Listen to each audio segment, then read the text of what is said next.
Welcome back to the show, everybody. We got a great one lined up for you this morning. We're going to talk about Binance and Barclays Bank. You're going to want to know about this. I think there's a larger narrative at play here, and we're going to discuss it. Banks are scrambling for CBDCs. Ripple dropped 22. Talks with Ashish Burla, Monica Long, and Stuart Alderati for an SEC Ripple case overview. You're going to want that. Does XRP price follow Ripple? I think we know the answer, but we're going to get some definitive proof on that, I believe. And we're going to talk about XRP price itself. Everybody's saying we are nearing $1. Let's go ahead and roll that beautiful intro. This is Digital Perspectives with Brad Kimes. Subscribe for new content notifications. Now, here's Brad Kimes. Come on in. Welcome back to the show, everybody. You can follow me on Twitter at BackupBradleyAbove and everything that we're talking about here today. So I hope everybody had a much-needed holiday break if you celebrate 4th of July. I know we did with the family. I had a really great couple days. Looking forward to hanging with my son sometime this week. I didn't get to see him over the holiday, but we talked. But nevertheless, just had a great hang, and it doesn't happen often enough. You know, it's time when you have a good stretch of days with family and friends hanging out and stuff, it just makes you want to say, when moon, right? You just want more of it. All right, looking right now, the cryptocurrency market cap says 1.426.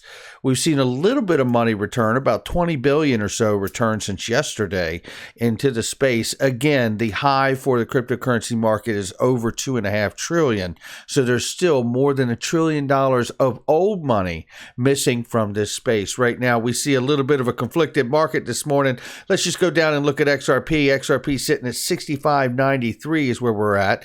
It's off by 3% 7-day and the 24-hour. Let's go ahead and take a look at this. So we see the range right now, the low end of the ranging of the price is at 64 cents, 0.6476. The higher range is 0.6811. So looking at that, we know that 66 cents is where we're sitting now, almost dead on the money.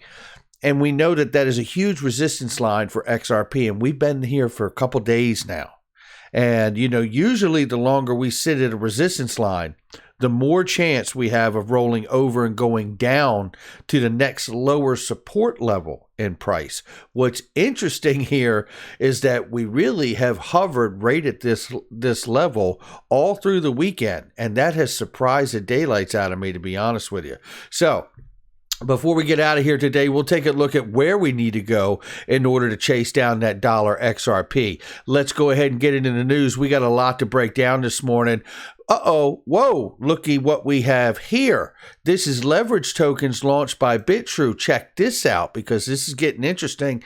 And this is what I see about the maturation of a market and how you start to see like many different products and opportunities begin to be introduced into the space instead of just tokens, right? Now you're seeing leverage tokens, new feature on BitTrue. Just run through this quickly here for you. They've just launched leverage tokens. These are special assets that are based on existing coin, but which increase the profits you receive by certain multiples. On the downside, their value erodes over time when their volatility on the underlying asset. As such, they are suitable for short-term investments and will depreciate to almost zero if held for a long time. As with all our products, the first coin that we are supporting with leverage is XRP. We have launched two tokens. They have the XRP-3L, which stands for a long position when you believe it's going up, and then you have XRP-3S, which is a short position. Both of these are leveraged at 3 times, and it says they represent long positions and short positions respectively. A brief guide explaining some more details relating to leverage tokens can be found here on this page. Now, I don't think they've officially made the announcement here on this, but to me, you're seeing a much deeper market be created. I liken seeing these kinds of products to, when you see futures and ETFs and things like that and margin trading being brought into the game. I start to see a deeper pools of liquidity being built by more products being introduced on top of the asset. And they're starting with XRP. Now, here we go right here. I made a call to action, and if you like casino coin, I'm asking you to make a call to action. And XDC too, because I'd love to see XDC and casino coin both listed on Uphold. Uphold is a really great exchange, and for which I don't mind telling you, I am an affiliate for. So if you want to join Uphold, I love them. Well, first and foremost, I love them because they support XRP, as does BitTrue. So I love both of them, and I just think the world of them. And I have an affiliate link for Uphold, so you can actually go open up an account and you can trade anything to anything. And if anybody's really taking that true to heart, it's Uphold. You can trade private equity. You can trade crypto to private equity. You can trade gold to crypto, to cash. I mean, that's where they're going, and it's pretty remarkable. And I'd love to see casino coin up there. And if you would too, let's politely tag Uphold and ask them if they would bring casino coin to the platform. Looking right here, we see, I think we're about to see sweeping changes, unfortunately, and I think it starts with the exchanges. This is Lee from SPQR Media, and he's expressing his disdain for Barclays telling him what he can and can't do with his money. And I understand that, rightfully so, but I think there may be another narrative deep beyond this here, and it's talking about Binance. Let's take a look at it. And shout out to Lee from SPQR Media, who's doing amazing things. If you haven't checked out his wealth code, definitely give him a follow and check that out. As you've made a payment to Binance this year, we wanted to let you know that we are stopping payments made by credit and debit card to them until further notice. This is to help keep your money safe. For further info, please search FCA, Financial Conduct Authority out of the UK, Binance online. We're sorry for any disruption this may cause you, your Barclays team. Now, listen, we just covered a couple days ago that Binance does not have a license to operate from, I believe they said it was the Cayman Islands. They had just announced, they were like, if they're saying they have a license here, we are reassuring you from their agencies and respective agencies in the islands that they did not and do not have a license to operate. Now, I think this goes to a larger narrative. Look, if we're talking about the launching of CBDCs, right? Central banks scramble to catch the digital currency train. What are central banks? They're banks. And then there's investment banks, right? And then there's banks in general. And what I am getting out of a lot of this is the potential that we may be seeing the exchanges that are not compliant about to get crushed. And that could mean one of the biggest, and I believe Binance Malta, as I refer to it, not Binance US, that's a different exchange altogether.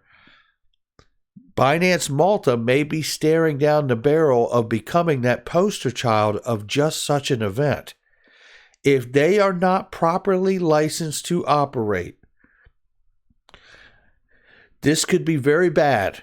And if you're on Binance Malta, is how I refer to that, if you're on Binance that's not Binance US, you may want to seriously consider what you're doing and where you're putting your assets. Make sure that if you're dealing with an exchange that is completely verified. Look, I love CZ. I love that guy. I mean, he is just huge for this space. But if they're not properly licensed to operate, we could see this kind of trend continue. And doesn't it make sense in some respect that banks have been watching for more than a decade now? Banks have been watching all of their customers come to this space to the tune of $2.5 trillion at its peak to purchase these assets for which they do not make any money off of. Now, how much longer do you think that game's going to go on? And that's why I believe also we see central banks scrambling to catch the digital currency train, because they know that they need to launch digital dollars to be the on and off ramps to this new digital world, not just digital assets, but where this world is going. This world isn't going backwards. And this world isn't just going to remain a digital currency world. It's going to be digital everything world. And they realize it better than anybody. And I would continue to watch not only the US, but other areas of the world like the FCA in the UK continue to crack down on exchanges that are not compliant. Here we see this is a great point from Jeremy Hogan, the one and only. He says, I think the price of XRP doesn't correlate with anything Ripple does. Apple sales decline, Apple stocks drops. We don't see that at all with Ripple XRP. I build on his point because I think he makes a great point. And I went back and looked, and in December 2020, right before the lawsuit was dropped, I think we were around 50 cent range. Lawsuit dropped, we went down to 20-some cent range, I believe it was. And then the price, after the suit was released and launched against Ripple, we went up to $1.92 and then pulled all the way back to 66 cents where we are now. And I think to that point, we are seeing that exact thing that Jeremy Hogan has said. If XRP were to follow Ripple, the company, the price would have went to 21 cents and it would have stayed there. But that's not what it's done. And in fact, we've seen us move positive since the actual SEC case. Let's move here now. This is the Ripple Drop 22, and this has got some great stuff in it. We're going to hear from Ashish Burla, Monica Long, and Stuart Alderati on an SEC case overview.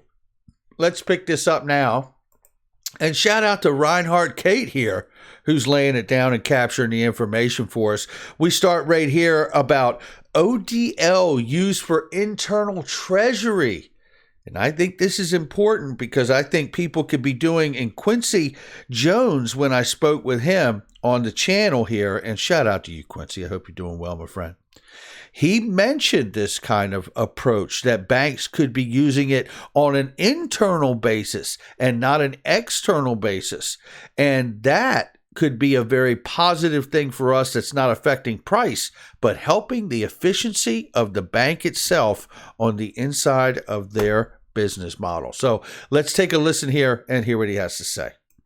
With COVID, you saw this digital acceleration. So customers wanted to grow their digital portfolio faster than ever. And listen, a lot of them turned to Ripple and RippleNet to help them accelerate growth. The other sort of trend was that, especially in Southeast Asia, you saw cash become a pretty big concern. It was really tough to actually get any sort of line of credit.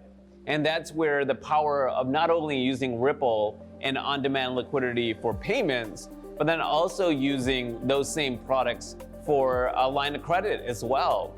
And we came to the rescue to a lot of our customers that were in a bit of a cash crunch. And they were really stable customers, but they just needed a little bit of a line of credit to help them accelerate their business during COVID. And yes, we were there, we solved a big problem for them. So that is something that we want to expand in 2021 as well, line of credit. So let's turn to on-demand liquidity, or ODL. What kind of things are you hearing from our customers that are using this product? Yeah, so what was interesting about that is that other customers started hearing about ODL by word of mouth. And it was actually the CFO at other customers that was hearing about some of the benefits of ODL, that you can use it to source liquidity 24/7. Whereas the old world, you had to do it within business hours, Monday through Friday. And so we're hearing our different CFOs come and talk to us and saying, like, listen, we'd love to use ODL for our internal treasury. And that is something that we heard more and more in 2020, but in 2021, we're hearing that accelerate. So that's something that we're going to be digging a little bit deeper in, seeing if we can solve more customer problems with ODL specifically. I got to tell you, I think that's enormous. Talking about ODL for internal treasury, isn't that the macro example that was exactly MoneyGram? right? Hearing Ashish say that really shows, and it makes me lean into the notion that banks and businesses are in fact leaning in now to wanting to use XRP and starting from an internal treasury position with that asset and ODL. That to me is pretty damn exciting. Now let me jump forward here. This whole thing is very good, and shout out to Reinhard Kate, who's just amazing. The dude just crushes. And let me get it right here and catch you up. And actually, I'm sorry, it's back here. It's right here. So Monica Long's going to talk about CBDCs launching and what we're going to miss. She also mentions later, which we won't catch in the clip, but I just want to remind you, is the launch of Some Wallet from XRP Labs and We'd Say When's team. That's amazing, right? I have one. If you don't, you should check it out. It's pretty amazing. And don't forget about the fact that NFTs being launched off the XRP ledger. And I don't mind saying to you right now, I believe the fact that NFTs being brought to the XRP ledger are going to single-handedly revive what people think is just a bubble. Because I believe it's going to bring a lot of power and a lot of profit back to the artists of the world, to intellectual property. And I think that's a huge positive. It's one of the handful of areas that got crushed during the Internet of Information age. And I think that is a massive move because you can actually use the NFTs and create the NFTs on the XRP ledger, and it won't cost you a fortune as it does now on the Ethereum network. Sorry, but it's still true. Things like that. The third way is through actual, demonstrating use cases. So, for example, we have a team that's working right now on central bank digital currency projects based on XRP Ledger. How about that one? She goes ahead and run that up the flagpole one more time.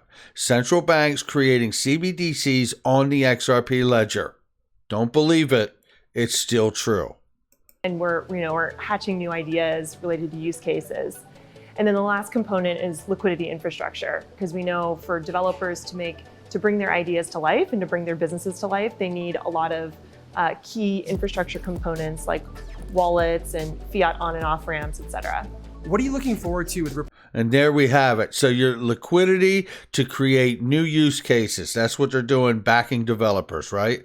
All right, now let's move. And like I said, I'm skipping some really great stuff. And shout out to Reinhardt and Monica Long on this. And then she's going to talk about CBDCs, secure form of digital currency. Currencies, or CBDCs, have been a critical focal point for the crypto industry. Why are they important, and what kind of benefits can XRPL provide to them? Yeah. It is really important, and I think it's become very apparent that CBDCs are going to be a significant part of the future of money and the future of financial infrastructure.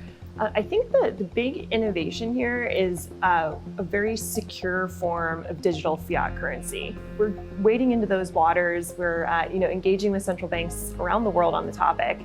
And I think what's really interesting is beyond CBDC projects within a given country is for central banks to think about cross-border interoperability. With our RippleNet business, we're all about cross-border payments, so that's something we've been thinking about critically for several years. And I think we can be a really great partner to help them solve for that cross-border interoperability using a bridge asset like XRP. Stu. There you have it. Now we're getting ready to hear from Stuart Alderati, who's going to give you an SEC case overview right here. And it's great to just hear it from him. But CBDCs launching off the XRP ledger. The central banks are the largest banks of the world. Does it get any better? This is what we're talking about here. So, all right, let's move this to right here where he gets into it. Talked about an environment of regulatory uncertainty, and that environment of regulatory uncertainty continues. The SEC, the Securities and Exchange Commission in the US, continues to try to regulate this space through enforcement rather than adopting clear laws, rules, or regulations that could be published, that the industry can comment on, that everyone can agree that these will be the rules of the road going forward. And the last enforcement action that the SEC filed, as I think everyone knows, was against Ripple. And that was filed at the very end of December. It was filed by the former administration at the SEC, literally on the last day of that chair being in office. That was Jay Clayton, and it was a cowardly, cowardly move. Claiming that what Ripple was doing was on the wrong side of the securities laws. Ultimately, whether the SEC's right or whether Ripple's right, of course we believe we're right, that's going to have to be resolved in a court at some future date. That's what we call regulation by enforcement. Rather than adopting clear laws, rules, and regulations so everybody knows what the rules of the game will be or the rules of the industry will be. I mean, that really begs another question. So like, why is this regulatory clarity through a framework important? Without a clear regulatory framework, or stated another way, with an unclear regulatory framework that creates that havoc, you're simply not going to be able to develop the innovation in that environment. Stu, well, who specifically benefits from regulatory clarity? I think, number one, the United States benefits from regulatory clarity. Last but not least, what jurisdictions have clear regulatory regimes, and how can the U.S. learn from them? We've talked about this before. I think there are many countries that are developing or have developed clear regulatory regimes. There's Japan, there's Singapore, there's the UK, there's Switzerland. We're talking about regulation that balances innovation. We're not talking about being free of regulatory oversight. We're not talking about going back to the days of the Wild West. We're talking about what's that clear regulatory framework, which can come through a licensing framework, permissions that a regulator gives you, and as long as you operate within those permissions and the regulator audits that you're actually complying with the permissions granted by the license, that's what we're talking about. That I'm going to develop a regulatory framework that if I'm going to engage in this innovation, that I'm going to have a license, I'm going to have permissions, I know what that license and what those permissions allow me to do, and I'm going to cooperate with the regulator, and the regulator is going to hold me accountable to the license and the permissions they've given me, but I know what's expected of me. We need rules on the field, ladies and gentlemen. It's that simple, and that's all they're really asking for. You know, and the fact that, Jay Clayton cowardly waited to his last day in office and a delay of 7+ years to figure out on his last day in office that, oh, wow, by the way, this is, I believe, an unregistered security, right? Come on. I mean, this is embarrassing. And I'll tell you something. I think it's a shame that the SEC doesn't embarrass very easily. Because honestly, this is what we need. Enforcement through just action itself is bullying, right? Picking winners and losers. That's exactly what Jay Clayton did. And I am begging Eric Lipton from New York Times, Julia Chatterley from CNN Squawk Box, somebody follow this story and cover this story, because I believe Jay Clayton and William Hinman absolutely need to be investigated for their actions. There's a real story here if anybody wants to really be a journalist and pick it up and cover it. That is for damn sure. Now let's take a look here. XRP price, will we see $1 soon? What do we need to see to know that we're looking and staring down the barrel of $1 soon? And this article right here breaks down that, and I'm going to get right to that itself. And pretty much what they're saying here is, ladies and gentlemen, we need to see XRP conclusively close above 75-80 cent zone. And when it does, our next phase will be higher highs towards $1. Again, remember, if we don't get those highs, we could see our support lines of 65 cents, which we're at now, 55 and 45 cents, become a reality if we roll over and don't breach that important point, especially where we're at on this day at 66 cents. Let's take a look at it one more time right here, almost flat. So we want to be ranging well above this area, and certainly ranging above 70, 75 cents would be wonderful, because that would be pointing us towards $1 XRP. And who would be upset about any of that? Not this guy. All right, that's going to do it for me, ladies and gentlemen. Make sure you check out I Trust Capital, the best crypto, gold, silver IRA on the planet. Link in the description box and comment section for all the products and services that I use each and every day. Make sure you check them all out. They're pretty wonderful. And they are trusted, vetted links. So be very careful what you click on out here in the internet world. I'll catch all of you on the next one.